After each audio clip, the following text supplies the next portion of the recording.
till now what we have done, we have seen some iterative methods and some elimination methods.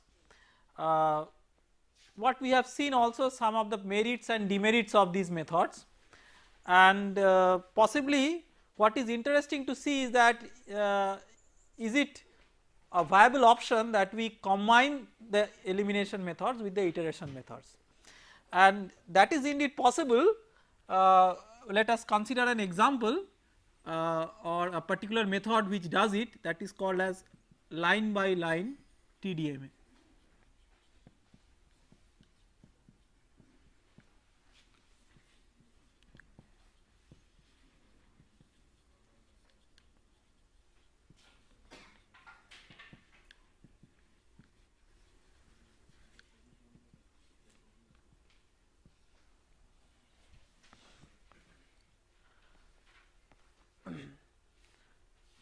So, we have earlier seen that the TDMA is a very efficient elimination method and it has the computational complexity of the order of n.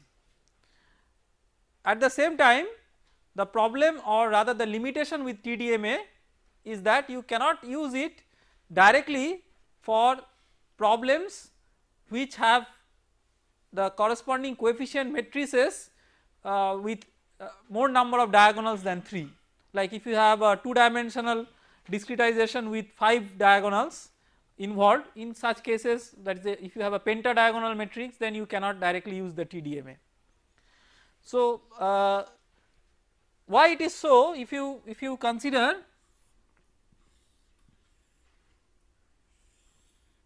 a domain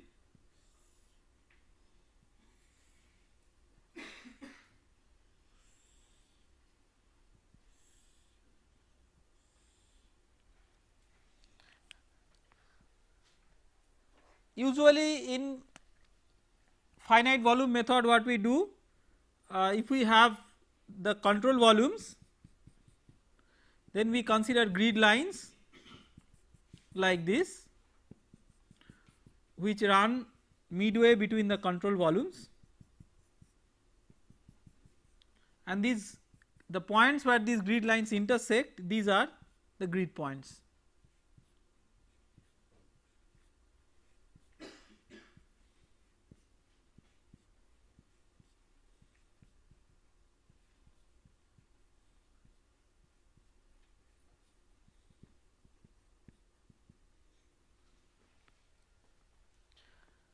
Plus you also include grid points at the boundary to incorporate the boundary conditions. These points are also located on the grid lines.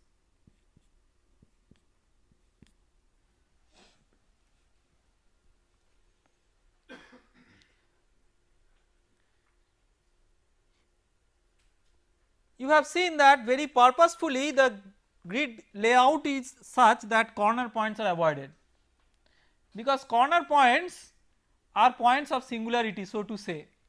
If you for example take an instance where let us say that it is a heat transfer problem, this boundary is at a temperature of 100 degree centigrade, this boundary is at a temperature of 0 degree centigrade. The question comes that what is the temperature of this corner? Can it simultaneously be 0 degree and 100 degree centigrade? It can't be physically like that.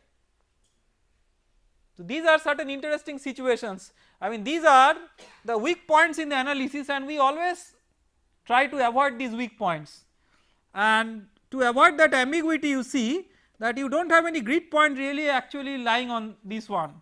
So you will consider this grid point to be at 0 degree centigrade, this grid point to be at 100 degree centigrade, this point, this is not a grid point, this point what we do not know, God knows, okay.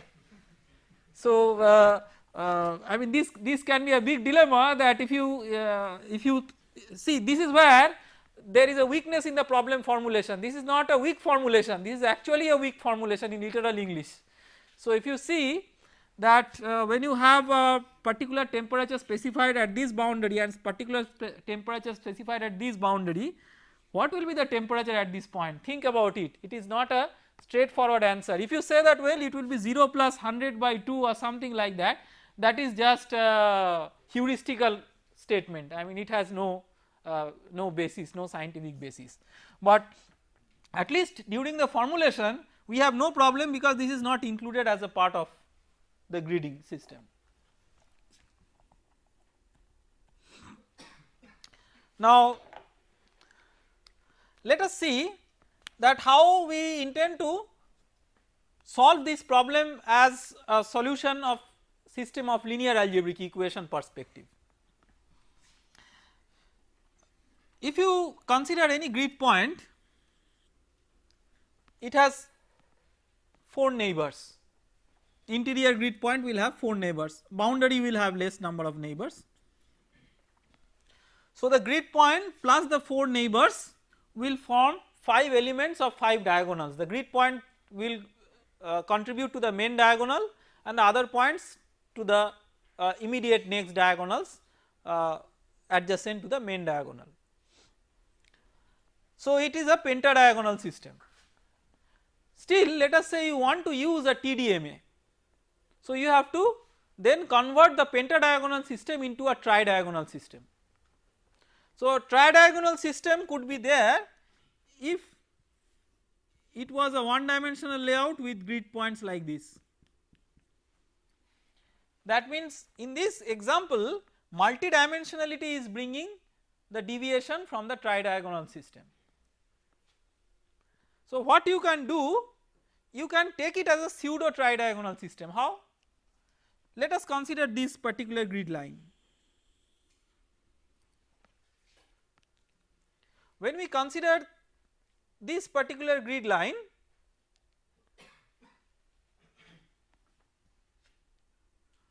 we traverse along this grid line, and if we are interested to solve for, let us say, this grid point, then let us identify that what are its neighbors. It has these 4 neighbors.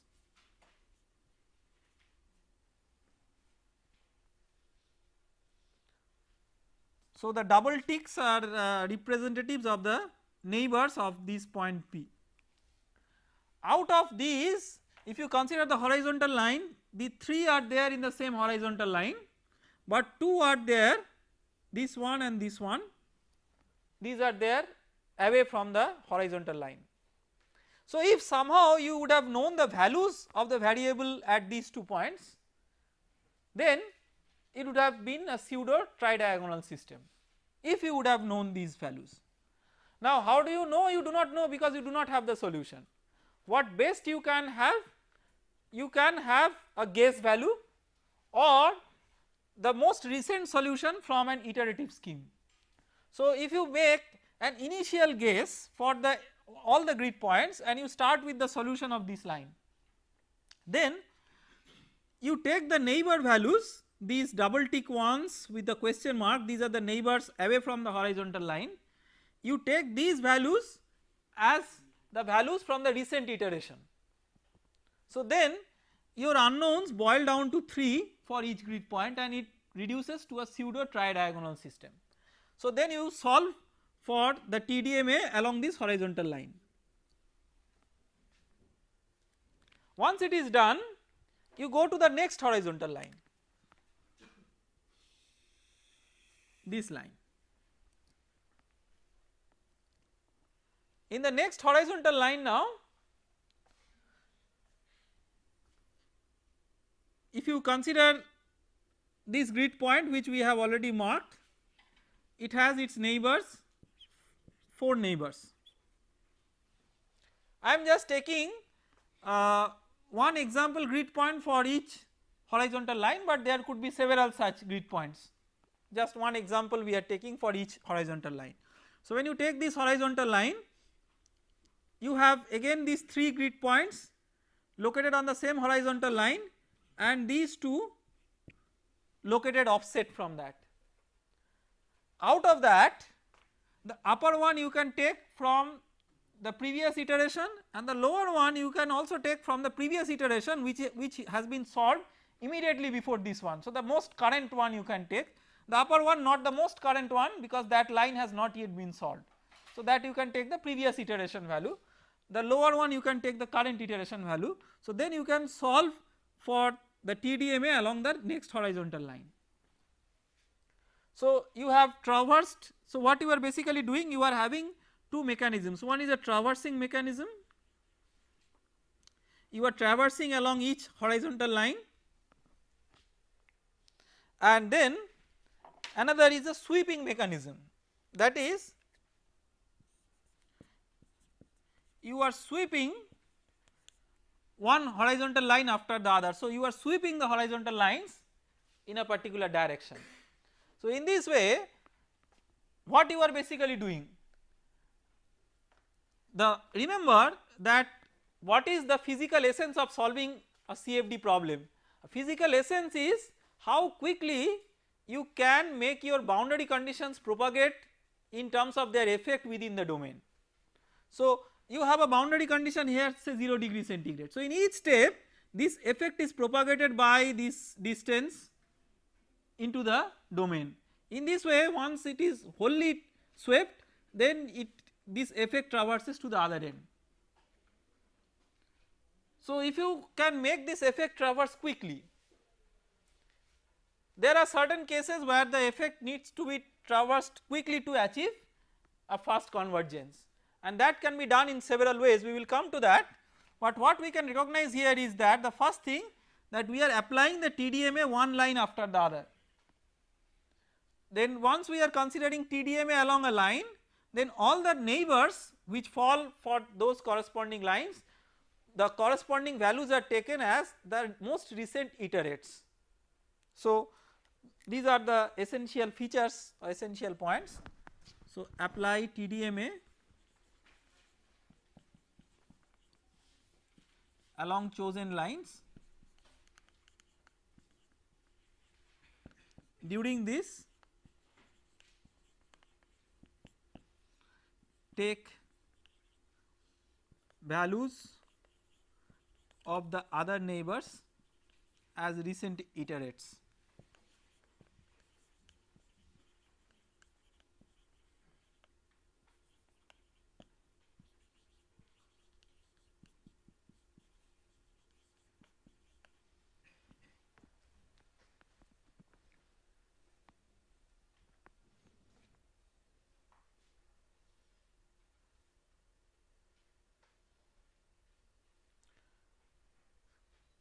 So, what you can see that in this way the boundary condition, effect of the boundary condition is propagating from one boundary to inside the domain, but the left boundary also has some boundary condition,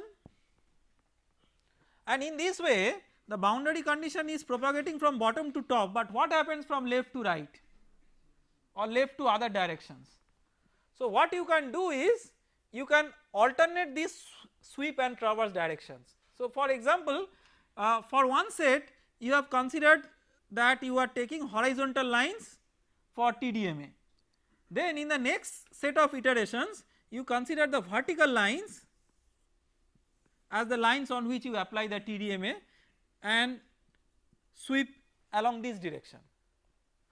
So, you alternate the directions of sweep and traverse, so that effects of all the boundaries may be propagated inside the domain in an effective way. So, alternate sweep and traverse directions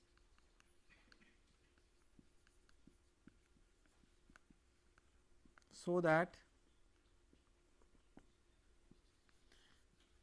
effects of all boundaries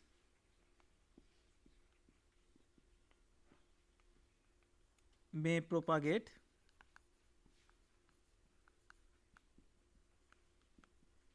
inside the domain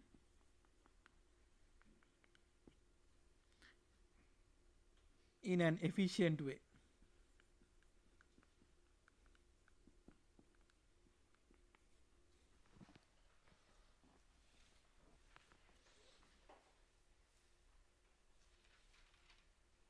So we can see that this example is a combination of iteration and elimination. So you have essentially an iterative environment where you consider initial guesses for each grid point, but then when you are solving along lines, then along each line you are applying TDMA, which is an elimination method. So it is a combination of elimination and iteration method. Now these types of switching directions is many times used in CFD in different methods. There is a method called as ADI method, alternating direction implicit.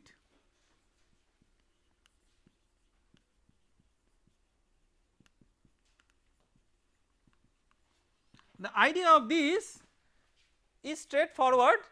The objective is again, like if you alternate the directions of your solution, your use of the TDMA or the elimination method, then you allow the conditions at all the boundaries to propagate in an equally effective manner to inside of the domain, rather than having a bias towards certain boundary which is not the case that you want.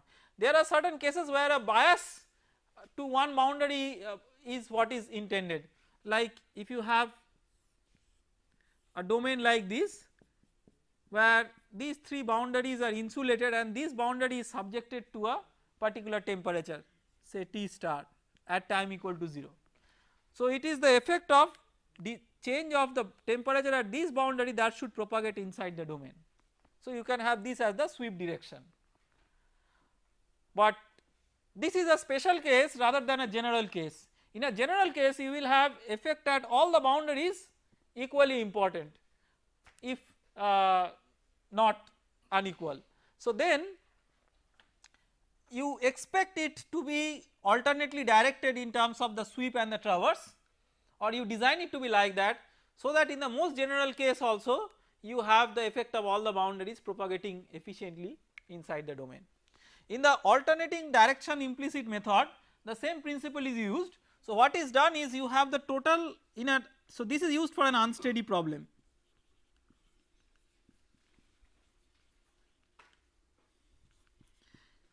In an unsteady problem you have the total time interval as delta t, each time interval total delta t. So here what is done is this delta t is divided into two parts, delta t by 2 and delta t by 2. So the elimination method is applied over delta t by 2, first delta t by 2 in one direction and in the next delta t by 2 over another direction.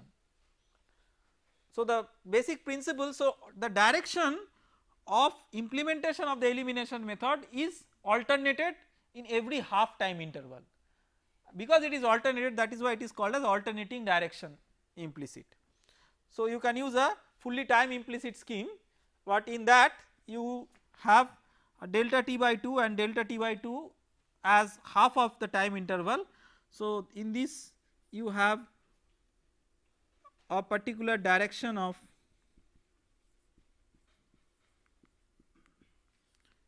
implementation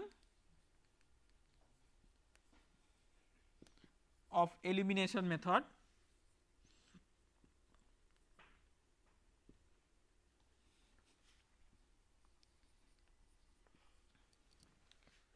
and here the direction is reversed.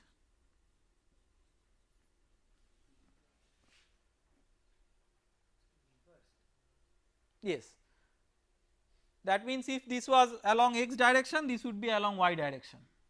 So if you implement it along x, so if you have horizontal lines along which you solve for the elimination method, then in the next case you reverse it. So you make it reverse means like the other direction. So if this is x direction, this will be y direction, like that.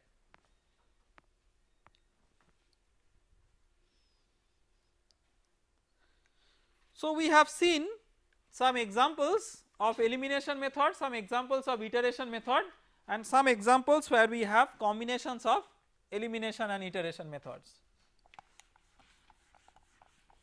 Now there are certain methods which are neither elimination methods nor iteration methods, but some methods which are fundamentally based on optimization techniques, and those methods are known as gradient search based methods. So we will now get into the gradient search based methods.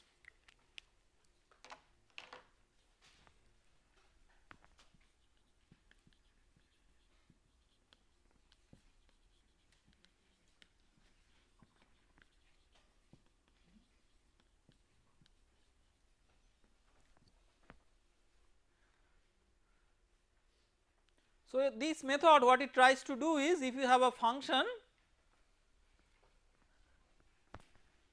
f, you know that the gradient of the function represents the maximum rate of change of the function.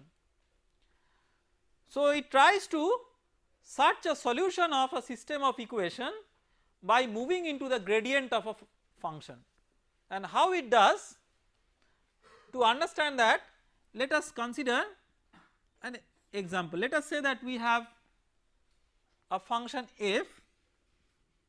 Our objective is to solve the equation system of equations Ax equal to b. So f is equal to half x transpose x minus b transpose x plus c, where c is an arbitrary constant.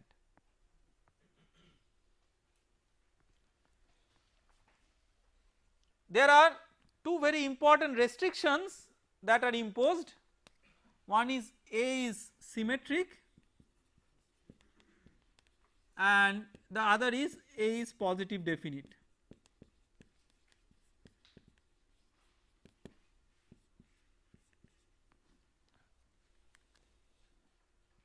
So you can use this method only with these restrictions.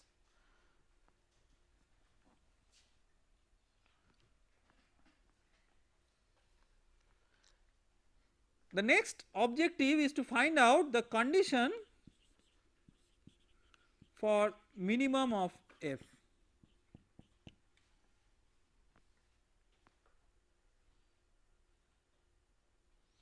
So minimum of f implies that the gradient of f must be 0. Let us write in a expanded way what is f.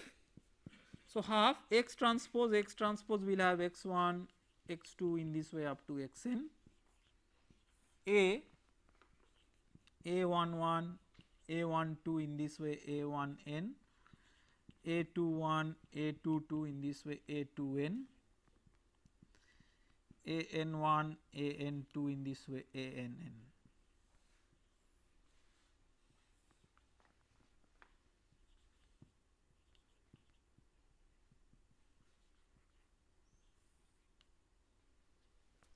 This is half x transpose Ax minus b transpose b1 b2 in this way bn into x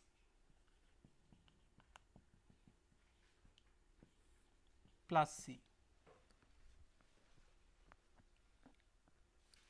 What is the gradient of f?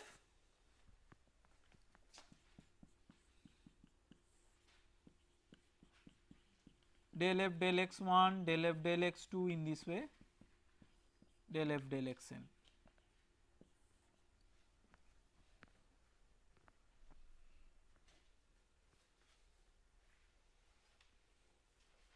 So let us find out first what is del f del x1.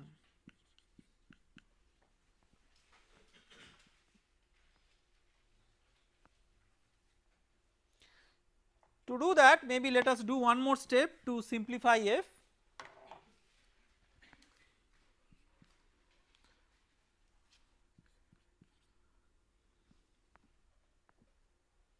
So let us check the dimensionalities of the system for matrix multiplication compatibility.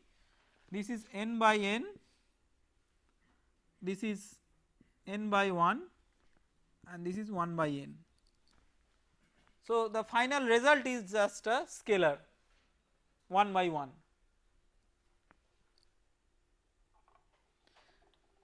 So, let us write this x1 x2 up to xn, then multiplication of these two. So, first row with first column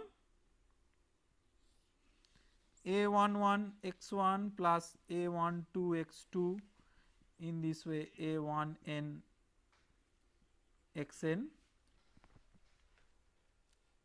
then second row with first column a21 x1 plus a22 x2, in this way plus a2n xn,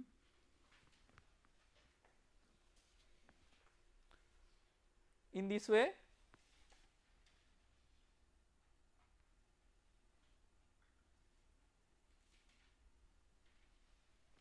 The last one is an1 x1 plus an2 x2 plus ann xn.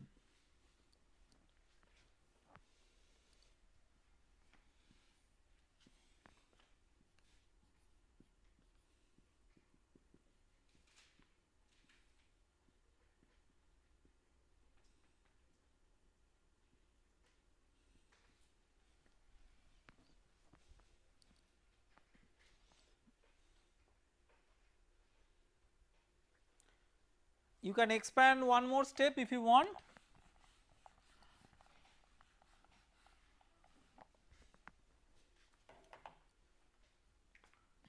So, f is equal to half x1 into a11 x1 plus a12 x2, in this way plus a1n xn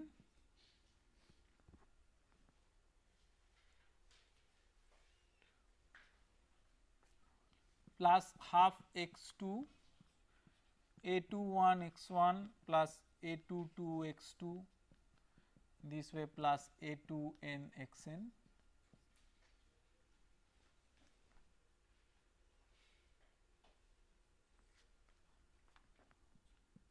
in this way plus half xn an1 x1 plus an2 x2 plus ann xn,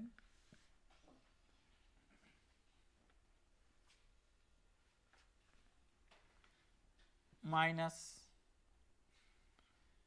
b1 x1 plus b2 x2, in this way bn xn,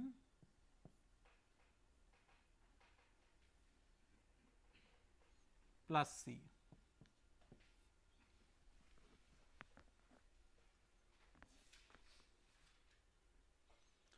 So, what is del f del x1? So, for the first term you use the product rule. So, it is half into a11 x1 plus a12 x2 plus, in this way a1n xn, then plus half x1 into the derivative of this term a11. So, half a11 x1, from the next term what will come out? You have x1 has the, this is the term only which has x1. So, the corresponding derivative is half a21 x2. So, a11 x1 plus a21 x2, in this way plus an1 xn, that is this term.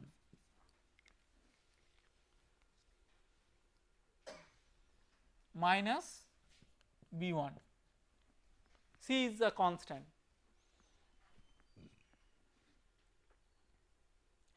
Now, because A is symmetric, A equal to A transpose, that means A12 is equal to A21, AN1 is equal to A1n. So, in place of A21 it is A12, in place of AN1 it is A1n, like that. So, then the term in this bracket and the term in this bracket, they become the same. So, it becomes A11 x1 plus A12 x2 plus in this way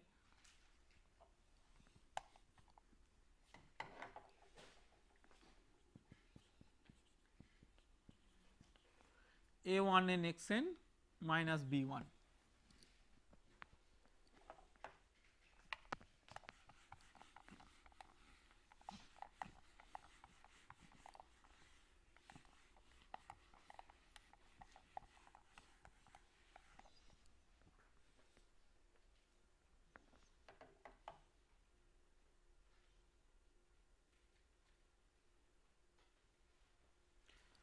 So, you can write this as A11 A12 in this way A1n into x1 x2 xn minus B1. Similarly, what will be del f del x2? Here in place of A11 it is A21 A22 in this way A2n into x1 x2 up to xn minus B2. So, if you write what is gradient of f, that is del f del x1 del f del x2 in this way del f del xn.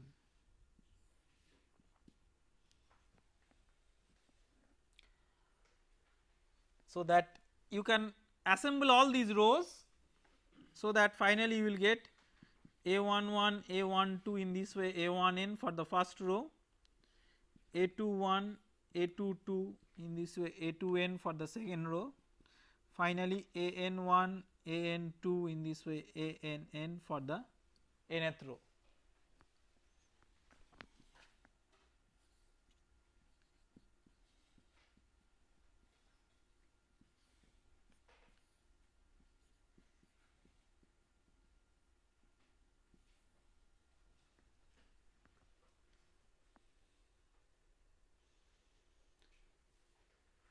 So, the first row is for del f del x1, second row is for del f del x2, in this way nth row is for del f del xn.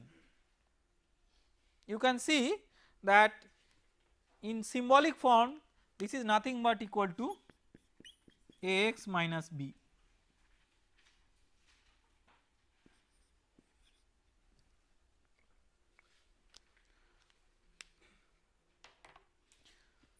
So, setting grad f equal to 0 is as good as setting Ax minus b equal to 0 or getting the corresponding solution as the solution of the system Ax equal to b. So, in other words we can say that getting a solution of Ax equal to b is as good as extremizing the function f. When we say extremizing the function f, we have set the condition grad f equal to 0, it could either be a maxima or could be a minima. The next stage, in the next step what we say that what we do here is indeed a minimization of f but not a maximization. How do we show that what we are doing indeed corresponds to a minimum of f but not a maximum of f? That is the next thing that we would see.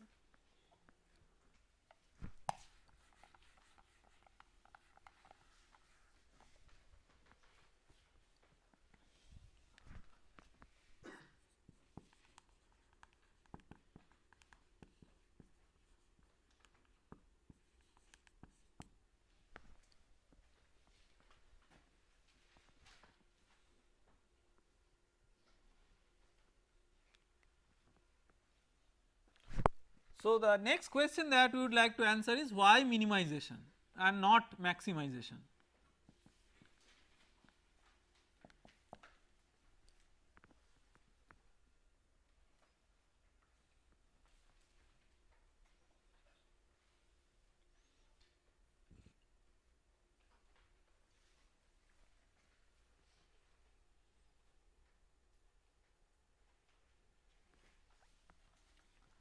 So, for that let us again write what is f half of x transpose Ax minus B transpose x plus C. Let us consider a vector E and find out what is f x plus E. If we can show that this is f of x, if we can show that f of x is the minimum of all possible arguments corresponding to this one, that is f of x is less than f of x plus E for all E, that means that f of x is a minimum. Okay. So let us write what is f of x plus E. This is half of x plus E transpose A x plus E. Remember, E is any arbitrary vector, minus B transpose x plus E plus C.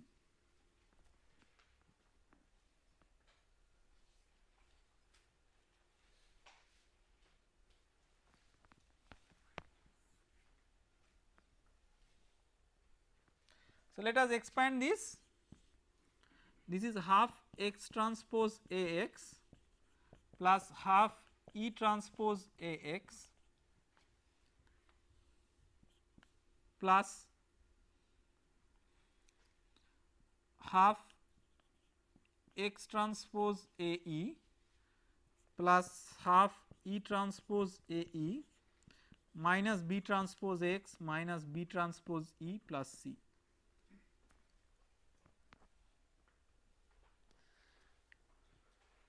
From this we can isolate certain terms. We can isolate half x transpose A x minus B transpose x plus C, because this is f x. Next we can make certain simplifications.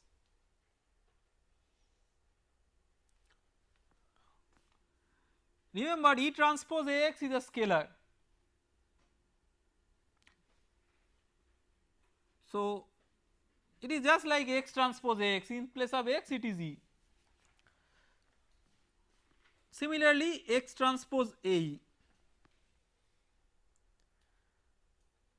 So you can write x transpose A E as follows.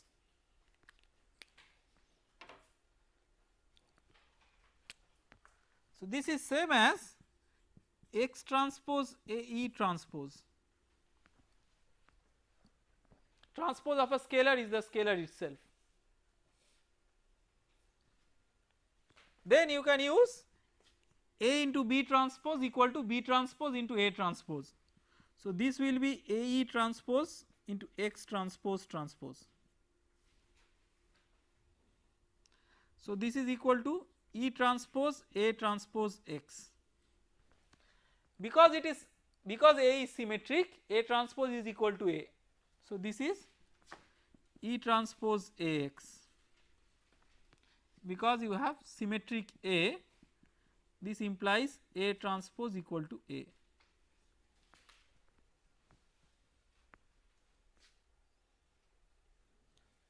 So this term becomes E transpose A x. This term has, so this is half E transpose A x, this term another half E transpose A x. So total together it becomes E transpose A x. Then let us consider this B transpose E. B transpose E is B transpose E transpose, because this is also a scalar. So this is equal to E transpose B transpose transpose. So E transpose B.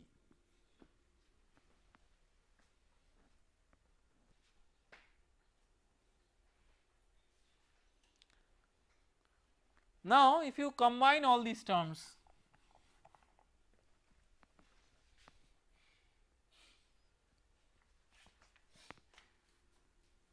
we can write f x plus E equal to f x plus E transpose A x minus E transpose B plus half E transpose A E.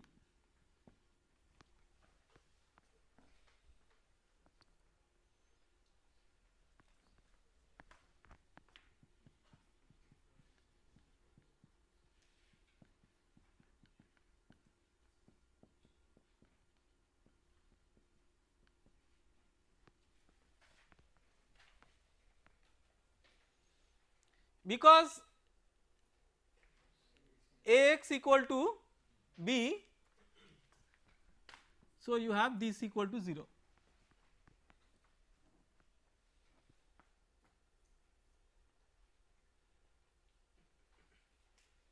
So it becomes Fx plus half E transpose Ae, because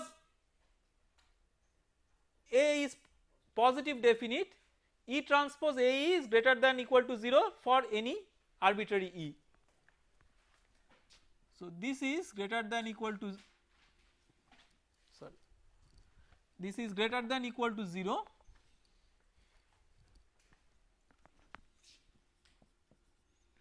for arbitrary E, since A is positive definite.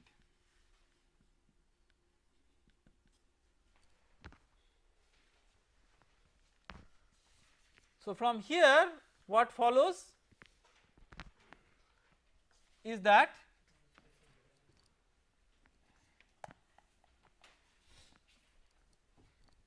Fx plus E is greater than equal to Fx. That means any other functional argument with which is different from x is greater than or makes the function f greater than the function with argument of x. So Fx is a minimum and not a maximum. Okay. So what we can summarize from this discussion? We can summarize that if we construct a function f as half x transpose Ax minus b transpose x plus c, where A is a symmetric and positive definite coefficient matrix, then minimization of f corresponds to the solution of the system Ax equal to b. That is what we can summarize from this. So based on this technique, therefore one may go for a solution of the system Ax equal to b not in a direct way, but in an indirect way with an approach so as to minimize the function f by constructing the function f and then minimizing that. And because it tries to traverse in a direction of the gradient of f and set that to 0, it is called as a gradient search method, because it is searching the direction of the gradient and setting it to 0 so as to get the solution of the system of algebraic equations. Now this gradient search method has different varieties. We will not go into the details of the gradient search methods in this particular course, but what we will try to do is we will try to consider one or two very basic types of gradient search methods, and with very simple illustrative examples try to understand the concept that is there behind implementation of this method. And the first of that kind is known as the steepest descent method.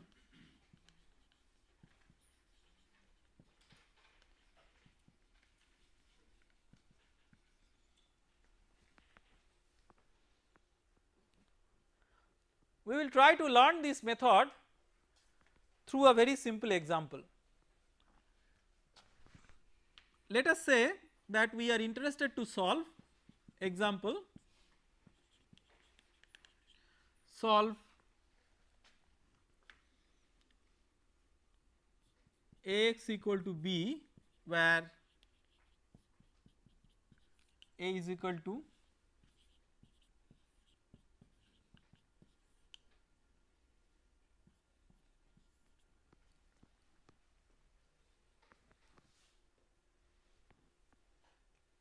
this one and b is equal to 1 1.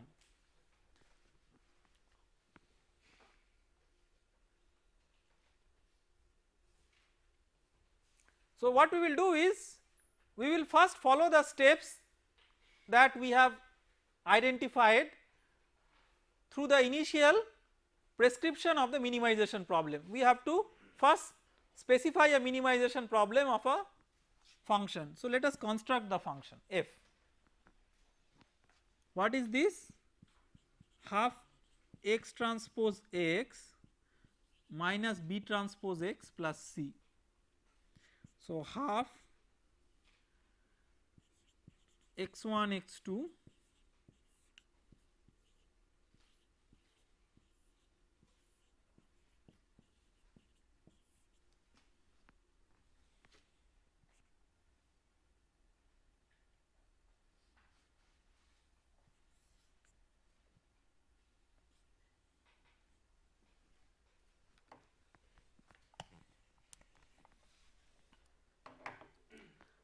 minus 1 1 x1 x2 plus c.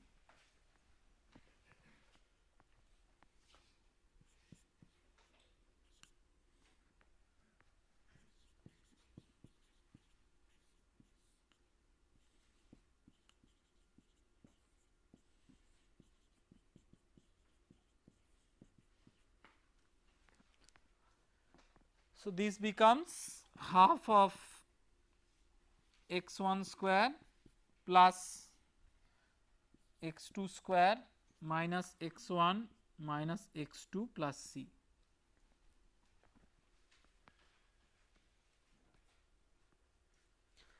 So, f represents a family of functions depending on the choice of c. So, what does this family represent corresponding to f equal to 0?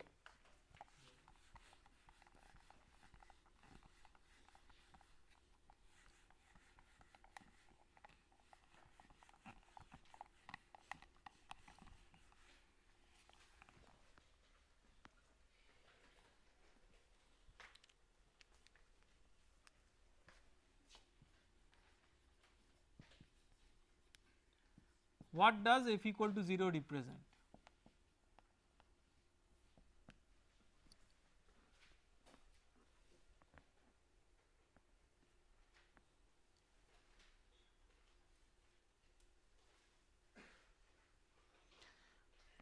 So, let us do a bit of coordinate geometry for that. It is a 2-dimensional situation, so we can interpret it geometrically in a very simple way. So, we have half of x1 square minus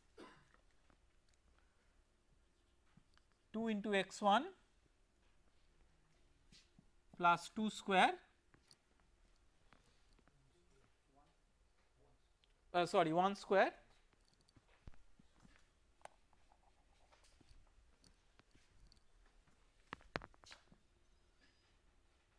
plus x2 square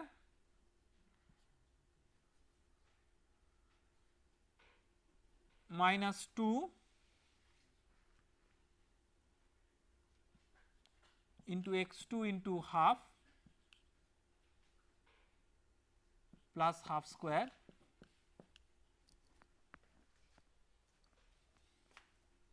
plus c. Then what we have added extra, half plus 1/4, that is 3/4. So, we subtract 3/4, that is equal to 0.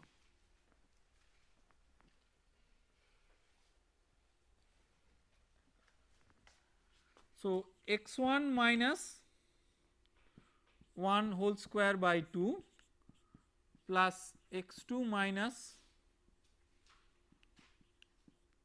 half whole square is equal to 3 by 4 minus c.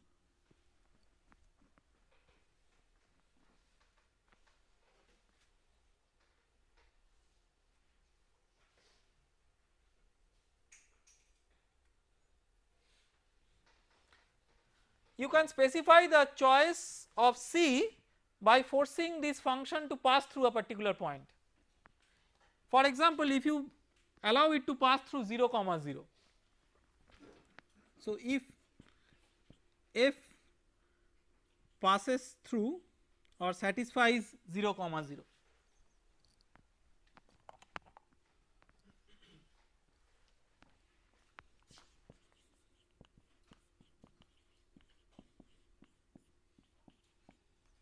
then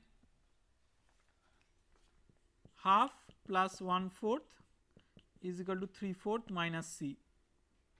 So, what is C? C is 0. Remember, choice of C is arbitrary. So, you can allow your function to satisfy a particular set of points and then find out the value of C accordingly.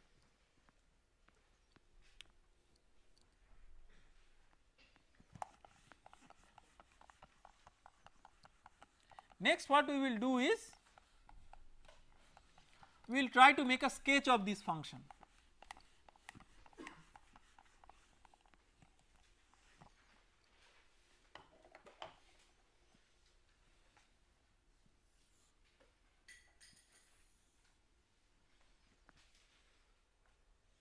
So, the function is like x1 minus 1 whole square by 2 plus x2 minus half whole square by 1 is equal to 3/4. So, x1 minus 1 whole square, if you can multiply both the sides by 4 by 3. So, here it becomes 2 into 3 by 4. So, 3 by 2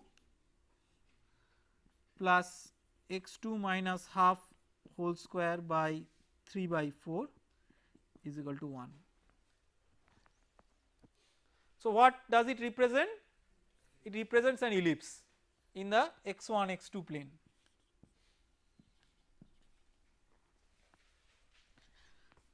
So, root over 3 by 2 whole square, then root over 3 by 4 whole square. So, x1 minus x1 minus alpha whole square by a square plus x2 minus beta whole square by b square equal to 1, where alpha is 1, beta is half, a is root 3 by 2 and b is root 3 by 4. So, what is the center of the ellipse? 1 comma half. So, let us try to make the sketch as accurately as possible, of course a rough sketch. So, x1 equal to 1 and x2 equal to half. So, 1 comma half.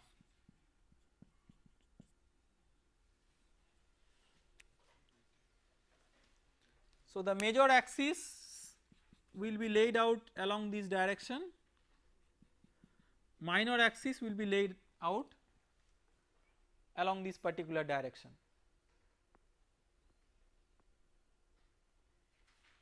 Okay. So,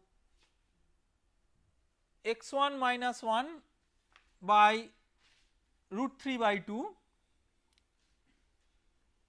So, a is root 3 by 2.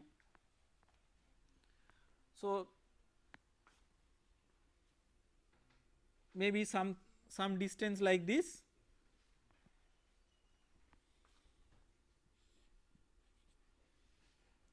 So, if we make a sketch of the function, I am just making the sketch arbitrarily, but it should be consistent.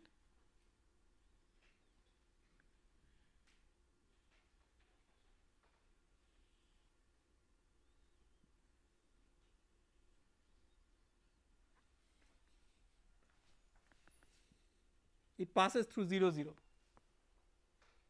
That is how we have constructed the function f.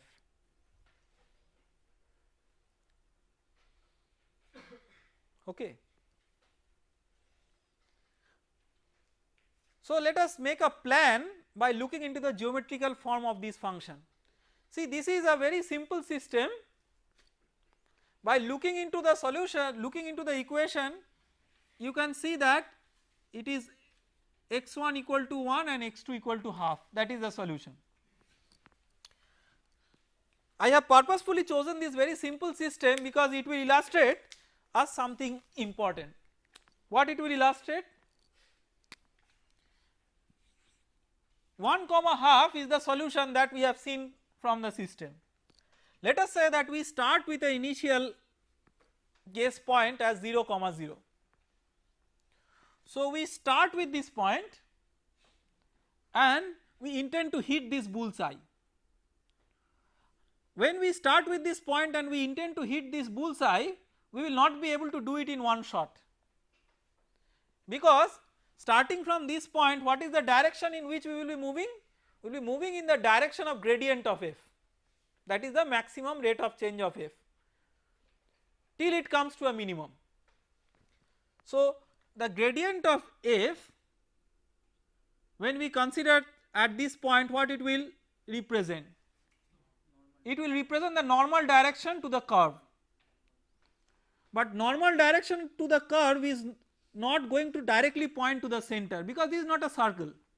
If it was a circle, it would have directly pointed towards the center. Because it is not a circle, it will not directly point towards the center. So what it will do? It will point towards some direction which is not exactly this one. So we will move in certain direction, and the direction is what? The direction is something very special. Why it is special? Gradient of f is what? It is ax minus b, that is what we have already found out. So that is nothing but equal to minus r, where r is the residual. So it has also something to do with the residual. We have defined the residual as b minus ax.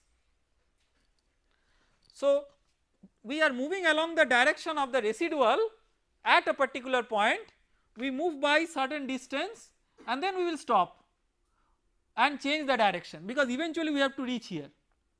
So where to stop and change the direction and take a new direction in a way with an effort to reach here is the next objective for us to learn, and that we will take up in the next class. Thank you.